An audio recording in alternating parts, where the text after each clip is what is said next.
सरस्वत्यै नमः श्री वेदपुरुषाय नमः श्रीमद्गुरुचरणकमलेभ्यो नमः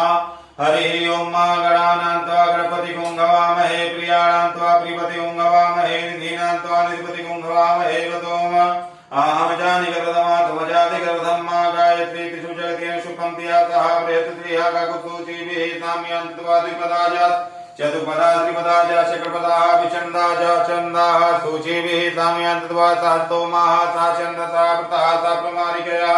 ततदेव्याः पूर्वे कामन्तामुस्य धीरान्नमालेभिर्व्यूनस्मिन्नाहं च जागृतो दूरमुदेति दैवन्त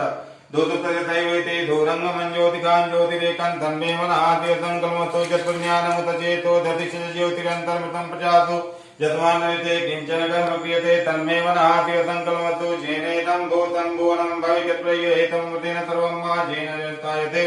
तप्त होता तन्मे मनः तीर्थं कल्मतो सुखादित्वा नियोजनं ज्ञाने